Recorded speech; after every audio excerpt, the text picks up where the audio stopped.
Olá, tudo bem? Seja bem-vindo ao podcast do canal O Bandeirante, a história do Brasil narrada como no tempo dos seus avós.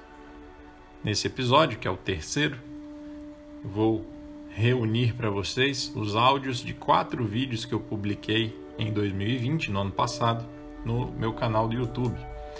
E todos esses áudios têm em comum, tratam de um tema, de um mesmo tema, que a gente pode resumir sob o título de Raízes Cristãs da Península Ibérica.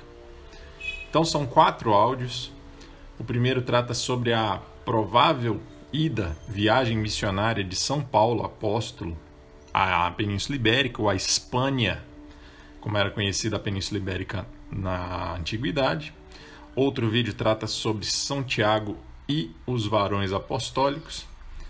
Mais um vídeo em que eu menciono brevemente um pouco da história de vários santos que fizeram história na Península Ibérica, como São Pedro de Rates, Santa Eulália, São Veríssimo, Santa Máxima, Santa Júlia, São Martinho e vários outros.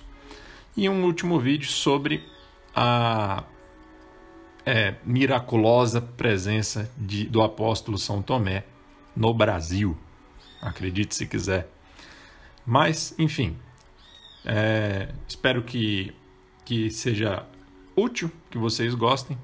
Fiquem com os áudios a seguir e não deixe de se inscrever no canal do YouTube. Se estiver ouvindo em alguma plataforma de podcast, não deixe de assinar, compartilhar com amigos, conhecidos ou familiares que tenham interesse na história do Brasil. Tá certo? Um abraço para vocês e até a próxima.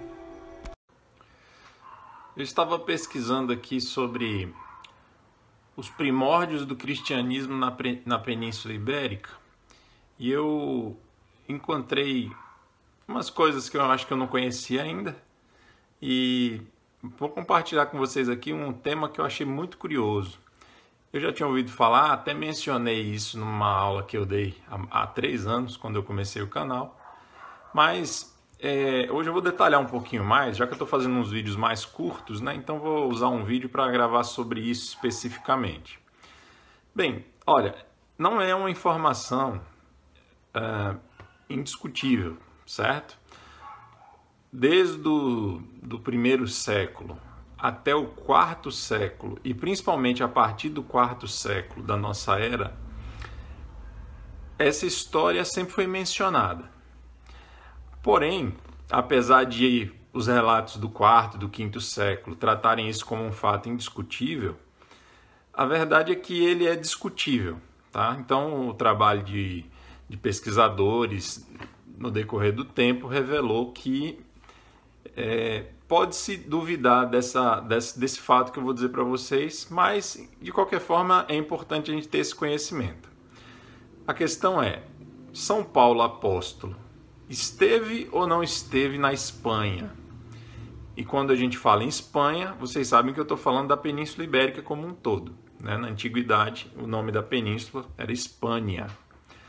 Muito bem, então para a gente falar sobre isso, eu estou aqui com alguns relatos, né? Primeiro, o relato bíblico da carta de São Paulo apóstolo aos Romanos, no capítulo 15, a partir do versículo 22. Escuta aí para você ver. Foi isso que muitas vezes me impediu de ir ter convosco, mas agora já não tenho com que me ocupar nestas terras.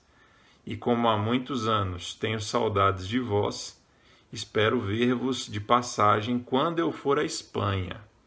Espero também ser por vós conduzido até lá, depois que tiver satisfeito, ao menos em parte, o meu desejo de estar convosco. Veja, mas no momento vou a Jerusalém para a ajuda dos irmãos. A Macedônia e a Acaia houveram por bem fazer uma coleta para os irmãos de Jerusalém, que se acham em pobreza. Houveram-no por bem. Aliás, o devem a eles, pois se os pagãos têm parte nos bens espirituais dos judeus, devem por sua vez assisti-los com os bens materiais. Veja o versículo 28. Logo que eu tiver desempenhado essa incumbência e lhes tiver feito entrega fiel dessa coleta, irei à Espanha, passando por vós. Então ele está dizendo para os romanos, eu vou para Jerusalém e depois que eu for para Jerusalém, eu vou passar aí em Roma para ver vocês, e daí eu vou partir para a Espanha. Esse era um projeto e um desejo de São Paulo Apóstolo. Mas, nessa ocasião específica, nós sabemos que ele não conseguiu fazer o que ele pretendia, porque ele vai até Jerusalém, é preso, e de Jerusalém, como prisioneiro, ele é mandado para Roma. Então, nesse momento, ele escreve essa carta. Tudo indica que é no ano 58, não foi dessa vez que ele foi à Espanha. Porém, tem uma outra citação aqui, que é de Clemente de Roma. Clemente de Roma foi o quarto Papa. Inclusive, ele é mencionado numa das cartas de São Paulo. E Clemente fala o seguinte, veja só. É a primeira carta de Clemente, capítulo 5, a partir do 5º versículo. Por causa da inveja e da discórdia, Paulo mostrou o preço reservado à perseverança. 7 vezes carregando cadeias, exilado, apedrejado, tornando-se arauto no Oriente e no Ocidente, alcançou a nobre fama de sua fé.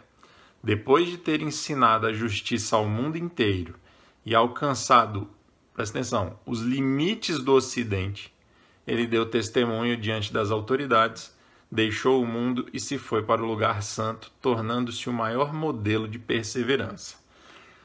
Limites do Ocidente, se você ver, quem está no centro da Europa, ou quem está na Ásia, e fala em limites do Ocidente, no século I e II, está falando da Península Ibérica.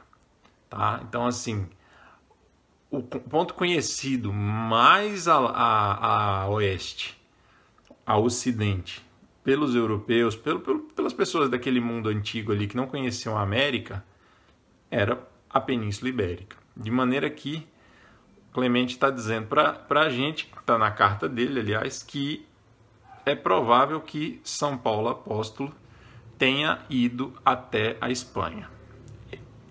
Clemente foi papa no final do século I. E essa carta foi escrita ali pelo final do século I. Okay? Então a gente tem mais uma informação mencionando essa viagem de Paulo até a Espanha para pregar o Evangelho. Já que Paulo também, a gente pode deduzir, tinha o objetivo de pregar o Evangelho no mundo todo conhecido. Existe também um documento, eu estou com ele aqui no computador, que é o Cânone Muratori. Esse é o seguinte, no início do século XVIII, um pesquisador chamado Ludovico Antonio Muratori, na Itália, encontrou alguns documentos e isso foi datado, esses documentos foram datados do século II, provavelmente por volta do ano 170. E essa é a lista mais antiga dos livros do Novo Testamento que se tem notícia. Tá? Veja o que diz um trecho desse fragmento de Muratori, ou fragmento muratoriano. Diz assim, é um parágrafo um pouquinho grande, mas acho que vale a pena. Os atos de todos os apóstolos estão escritos em um livro. Lucas conta ao ótimo Teófilo coisas que se passavam em sua presença, como evidentemente o mostra a exclusão da paixão de Pedro e bem assim a da saída de Paulo ao partir da cidade para a Espanha. Então veja, esse documento, esse cânone Muratori é por causa do nome do pesquisador que encontrou o cânone.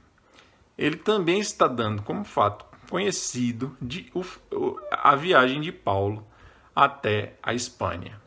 De maneira que a gente fica com essas menções todas. Além disso, a partir do século IV, como eu disse a vocês, haverá várias menções dadas como certa essa viagem de Paulo até a Espanha. O problema é o seguinte, em contrapartida, apesar de haver várias informações relatando que Paulo foi até a Espanha, pessoas de fora da Espanha dizendo, Paulo foi até a Espanha pregar o Evangelho, a gente não tem registros na Península Ibérica, ok? Não tem uma igreja que alega que foi fundada pelo apóstolo Paulo, não tem um documento, uma carta. Então, assim, há muitos relatos que dão como certa a vinda dele até a Espanha, mas nós não temos registros que confirmem essa vinda dele na Península Ibérica. De maneira que a gente fica aí com essa dúvida, sem saber se realmente o apóstolo Paulo é o fundador, foi o pioneiro na pregação do Evangelho na Península Ibérica ou não, ok?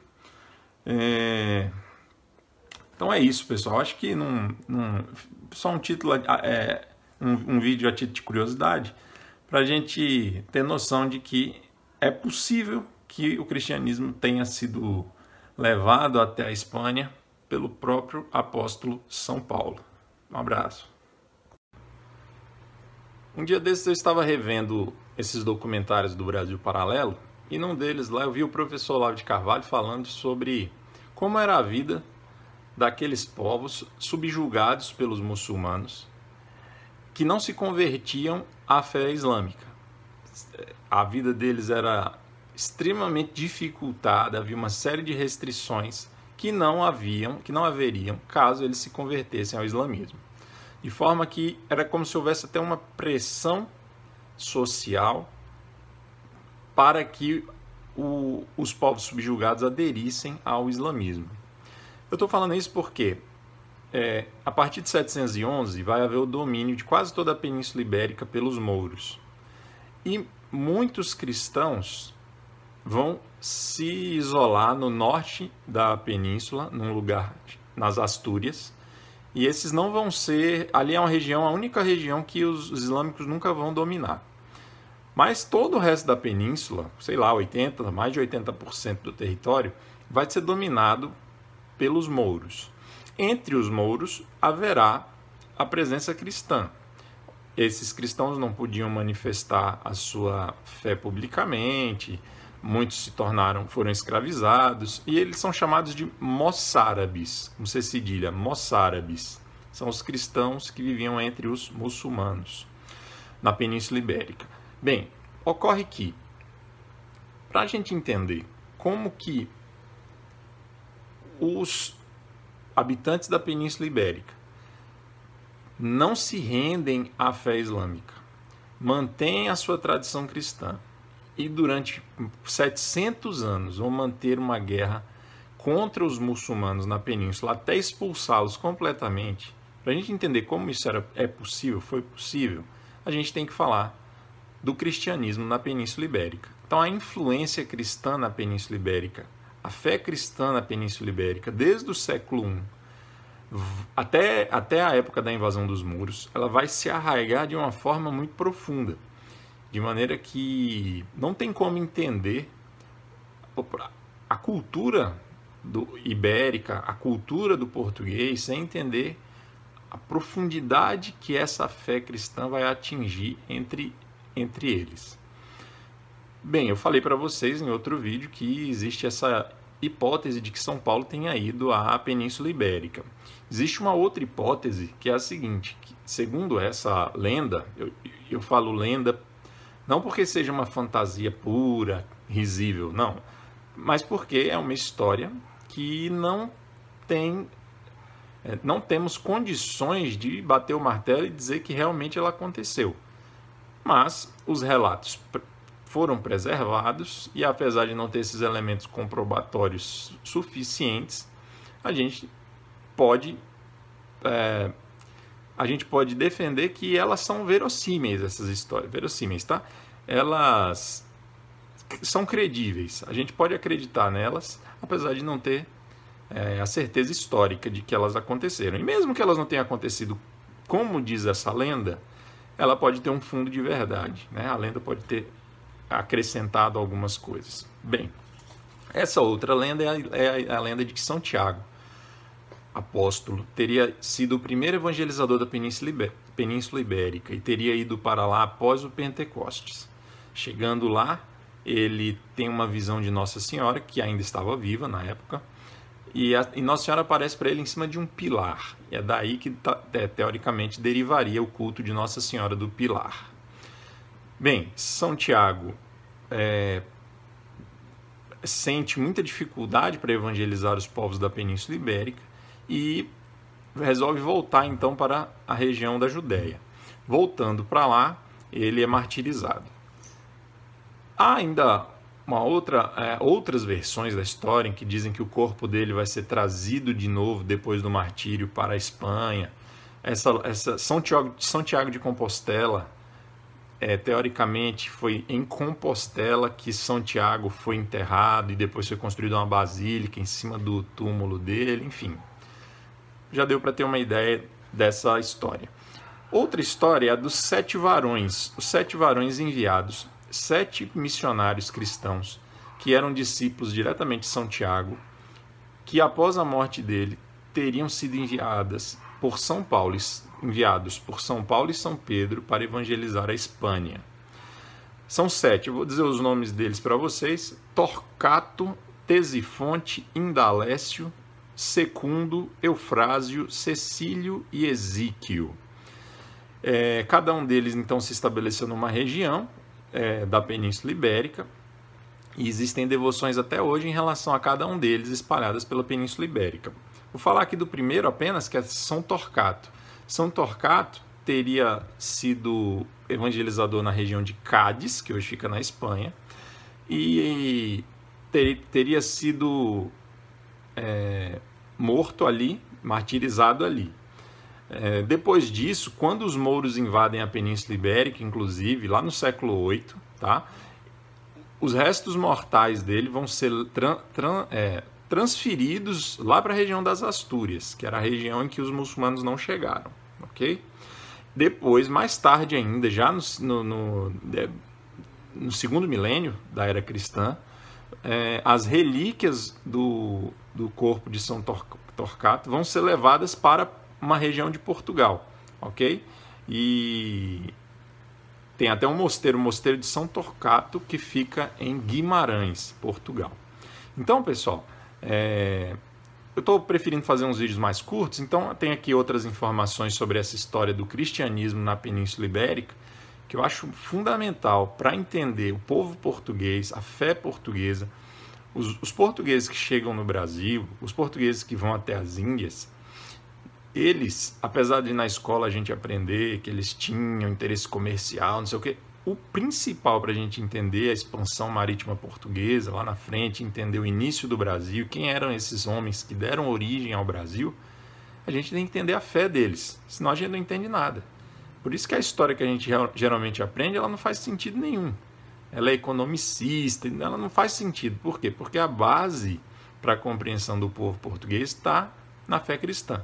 Inclusive, esses povos germânicos que vão para a Península Ibérica vão ser cristianizados. A gente vai falar disso ainda num próximo vídeo, tá certo? Um abraço para vocês.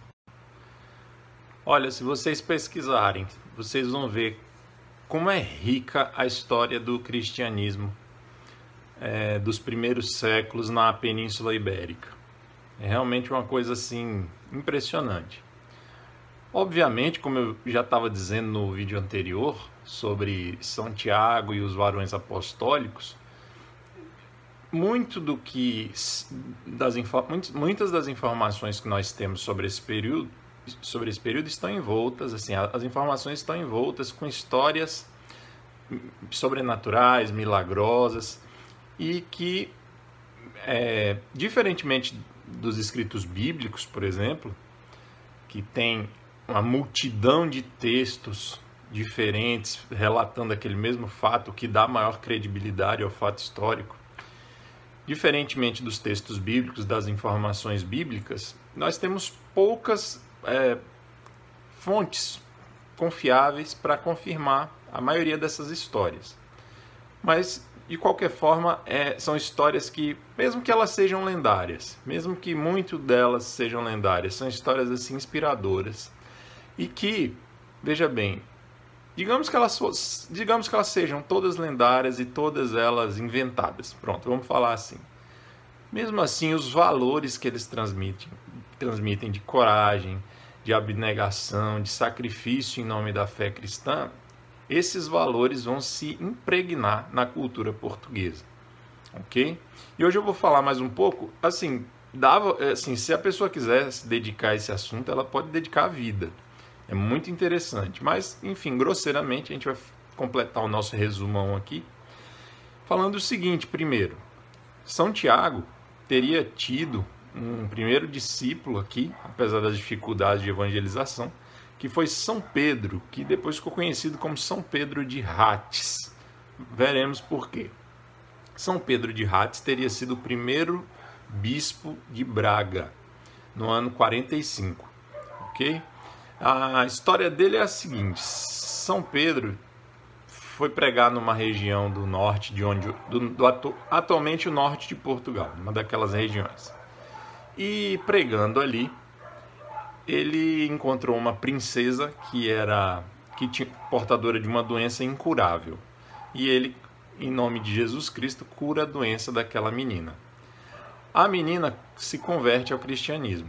O pai da moça se revolta com essa conversão e começa a perseguir São Pedro de Rates. São Pedro se refugia, é daí que vai vir o nome dele, ele se refugia numa capela em Rates, que era essa região, na região de Braga. Muito bem. Lá, os soldados do pai da menina pegam São Pedro e o decapitam. E aí ele pega o nome da capela onde ele foi decapitado. Além de ser decapitado, além de decapitarem ele, os soldados também vão destruir a capela. Muitos séculos depois, por volta do século IX, um eremita chamado Félix, na Serra de Rates, subia até uma determinada altura para poder rezar todas as noites. E de onde ele ficava rezando, ele via sempre um ponto luminoso no meio da mata, lá mais embaixo. E aí um belo dia ele resolveu matar a curiosidade, desceu até lá e foi encontrado por eles, segundo reza a lenda, o corpo de São Pedro de Rates. Ok? Muito bem. No final do século III, início do século IV, dois imperadores vão empreender uma grande perseguição aos cristãos. Dois imperadores romanos, lembrando que a região de Portugal, a Lusitânia, pertencia ao Império Romano. Essa perseguição vai ser feita por Diocleciano e Maximiano. Uma característica muito interessante desses primeiros cristãos era o fato de que eles tinham orgulho, eles tinham desejo de sacrificar a sua vida em nome de Cristo. Então nós vamos aqui relatar brevemente alguns casos de santos cristãos católicos que vão passar por esse martírio voluntário na Península Ibérica. Primeiro eu vou falar então de Santa Eulália. Santa Eulália era uma menina de 14 anos que os pais, todos cristãos, né, os pais resolveram escondê-la, né, já que ela era muito frágil e tal, muito pequena. E eles tinham medo do que os soldados podiam fazer com ela. E ela foge da proteção dos pais e confronta os carrascos, né, as pessoas que estavam empreendendo a perseguição ali, e acaba se declarando cristã com muito orgulho, confronta os pecados públicos daqueles homens, e aí ela vai sofrer a seguinte punição: ela vai ser torturada, brutalmente torturada. Depois de torturada, ainda viva, ela vai ser queimada, e aos 14 anos ela se torna mais uma das centenas, milhares de mártires desse período de perseguição romana. Tudo isso aconteceu onde hoje atualmente é Mérida, na Espanha.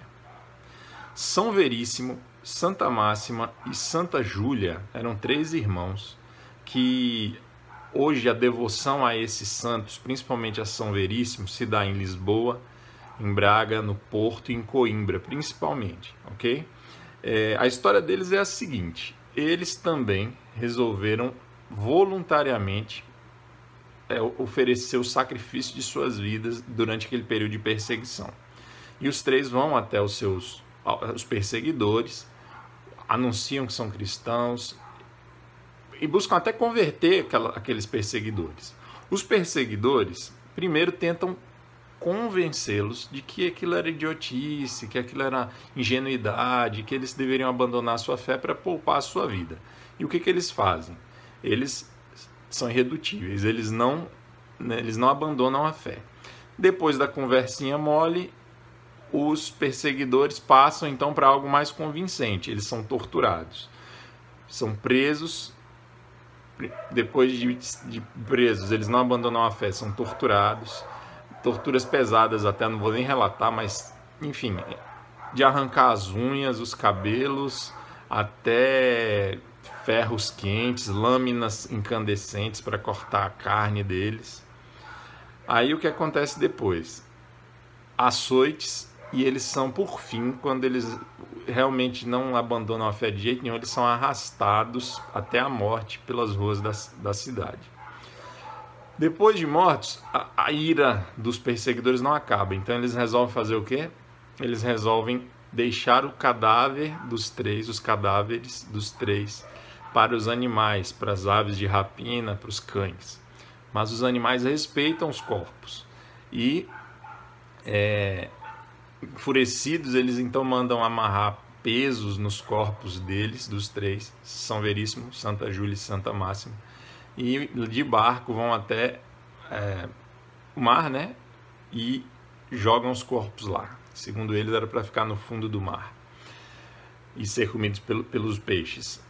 Aí o que acontece? Quando o barco volta para a praia, os corpos já estão na praia, jogados pela maré.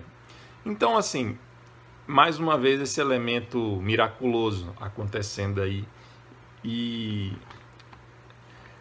essa é a história dos três. São Martinho, agora já caminhando mais para frente, já no século VI, São Martinho vai ser bispo de Dume, que também fica na região de Braga.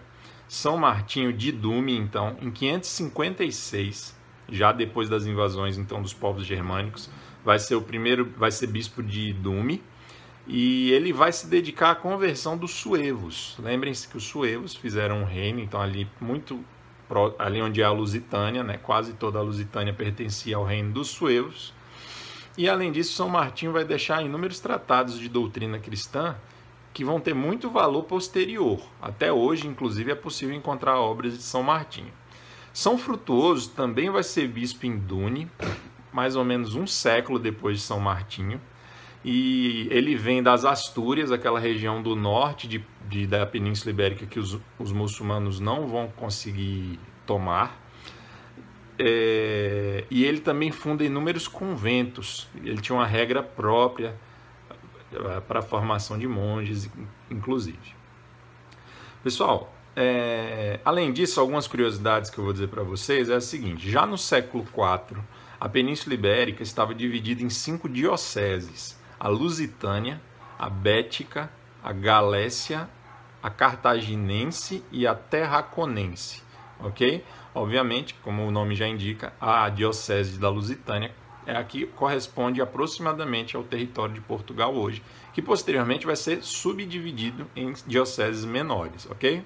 E só para terminar, vou citar para vocês o nome de alguns teólogos muito marcantes da região da Península Ibérica, desta época: Ósio de Córdova, Potâmio de Lisboa e Orósio de Braga. Esse Orósio de Braga, inclusive, muito interessante a história dele. Ele era um grande teólogo, muito inteligente, formado em várias áreas, e ele viajava para outros lugares do mundo para debater e para poder aprender e ensinar outros grandes teólogos. Inclusive, eu vi num relato que ele não só discutiu, como colaborou com Santo Agostinho, na África, na produção da famosa obra de Santo Agostinho, A Cidade de Deus. Tá certo? Então, pessoal, isso é um pouquinho, o vídeo ficou um pouquinho mais longo, mas agora nós vamos passar no próximo vídeo a falar sobre a invasão dos mouros. Tá certo? Um abraço. Todo mundo lembra das capitanias hereditárias. De 1532 até 1549, o regime das capitanias hereditárias vai vigorar no Brasil. Para quem não lembra, simplesmente o rei de Portugal dividiu todo o território brasileiro em 15 lotes, entregou um lote cada lote na mão de um capitão donatário. Esse capitão teria várias obrigações, responsabilidades, como cuidar do território, protegê-lo, catequizar os índios, explorar economicamente o território, pagar impostos à coroa. E dessa forma, 15 homens, teoricamente, conseguiriam cuidar do território. Nosso assunto não é esse. Só estou mencionando isso para poder dizer o seguinte: isso não deu muito certo, por uma série de motivos que a gente vai ver lá na frente. E em 1549 foi criado o Governo Geral, com capital em Salvador, na Bahia. E em 1549 chega o primeiro governador geral. O nome dele é Tomé de Souza. Mas esse não é ainda o nosso assunto. Eu só estou dizendo isso para dizer para vocês que nessa mesma expedição que veio o primeiro governador geral, veio também um jesuíta, extremamente conhecido, que foi o Manuel da Nóbrega. O Manuel da Nóbrega, ele era um padre jesuíta, gago, e apesar de ser gago, com extrema habilidade para negociação e para estabelecer um relacionamento amigável entre os índios e os portugueses. E viajando aqui pelo nosso território, ele viajou para vários lugares, de norte até sul. Ele recolheu, digamos assim, alguns testemunhos de vários indígenas de lugares diferentes, que falavam línguas diferentes, sobre um tal de Zomé. Outros povos os chamavam de Sumé. E qual era o testemunho desses índios? O testemunho deles era o seguinte, que um belo dia, isso era um testemunho de antepassados dos indígenas, obviamente. Então, assim, eles tinham entre eles, os índios, uma lenda de que, milhares de anos atrás, um ser divino teria chegado pelo oceano com a imagem de uma cruz e teria ensinado muitas coisas para os seus antepassados. E agora, em 1549, o Manuel da Nóbrega estava ouvindo o testemunho desses índios sobre isso. Eles dizendo, reconhecendo a pregação do Manuel da Nóbrega e fazendo referência, fazendo alusão nós já ouvimos falar disso. Nossos pais falaram de um homem que veio por sobre as águas. Muito bem. Isso é relatado não só pelo Manuel da Nóbrega, mas eu acho que esse é o melhor documento que existe. Eu estou com ele aqui na tela do computador. É uma das cartas do Manuel da Nóbrega. Se vocês tiverem curiosidade, encontra na internet o PDF. Existe uma coleção chamada Cartas Avulsas. São 3 volumes só de cartas dos jesuítas. Talvez a melhor coleção de documentos sobre os primeiros anos da colonização. Então, vejam o que diz o Manuel da Nóbrega escrevendo para pessoas da Europa. Olha o que ele diz. Falando dos índios. Dizem eles que São Tomé, a quem eles chamam Zomé, passou por aqui, e isto lhes ficou por dito de seus passados, e que suas pisadas estão assinaladas junto de um rio, as quais eu fui ver por mais certeza da verdade, e vi com os próprios olhos 4 pisadas muito assinaladas com seus dedos, os dedos dos pés no caso, as quais algumas vezes o rio cobre quando enche, certo? Ele diz mais, dizem também que quando deixou estas pisadas, ia fugindo dos índios, que o queriam flechar, e chegando ali, se lhe abrira o rio e passara por meio dele a outra parte sem se molhar. E dali foi para a Índia. Assim mesmo contam que, quando o queriam flechar os índios, as flechas se tornavam para eles, voltavam para os índios que estavam jogando as flechas, e os matos lhe faziam caminho por onde passasse. Outros contam isto como por escárnio. Dizem também que lhes prometeu que havia de tornar outra vez a vê-los. E aí o Manuel da Nóbrega diz ele mesmo, ele, se referindo a São Tomé, ele os veja do céu e seja intercessor por eles a Deus, para que venham a seu conhecimento e recebam a santa fé como esperamos. Então aqui a gente tem um relato do Manuel da Nóbrega, dizendo para nós, os índios aqui relatam que os seus antepassados passaram para eles a informação de que um homem chegou e trouxe uma notícia nova, religiosa, e essa notícia eles estavam reconhecendo ali na pregação do Manuel da Nóbrega. Obviamente, não podemos confirmar isso, né? A probabilidade é pequena que isso realmente tenha acontecido, mas é uma curiosidade muito interessante. E eu não sei se vocês conhecem esse livro aqui, talvez vocês já tenham ouvido falar. História da América Portuguesa, Rocha Pita.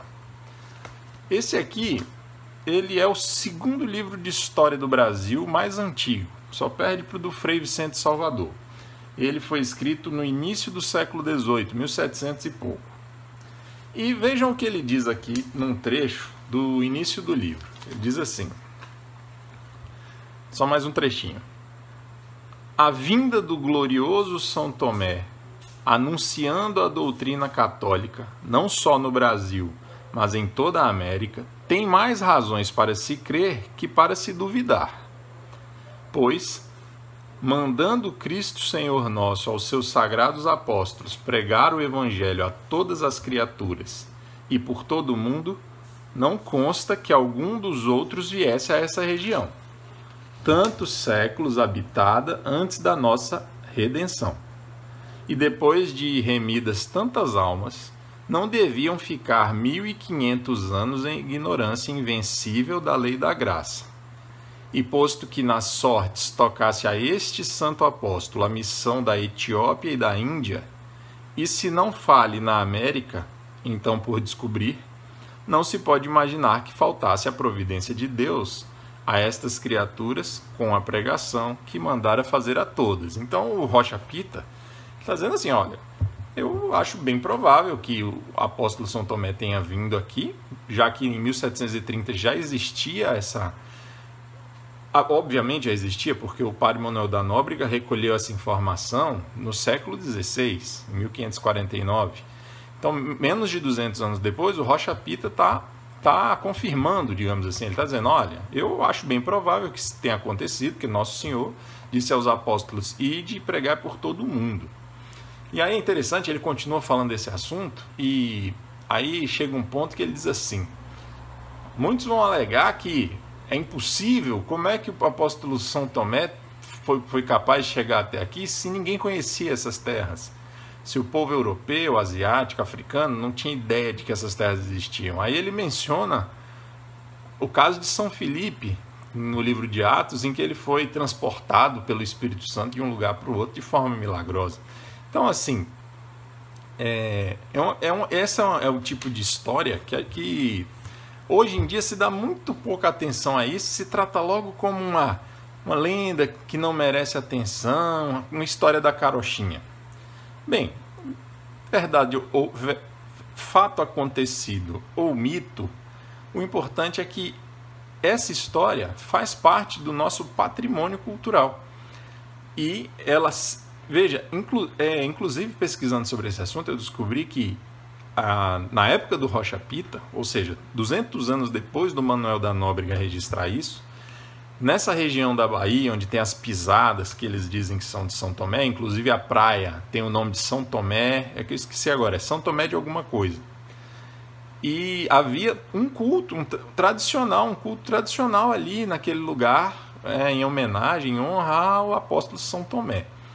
Então isso faz parte do patrimônio cultural da nossa história e eu achei importante registrar aqui para vocês. Então, muita gente nunca ouviu falar disso, mas existe essa história de que São Tomé teria vindo ao Brasil de forma milagrosa e teria anunciado o evangelho para os índios aqui. Tá certo? Um abraço para vocês.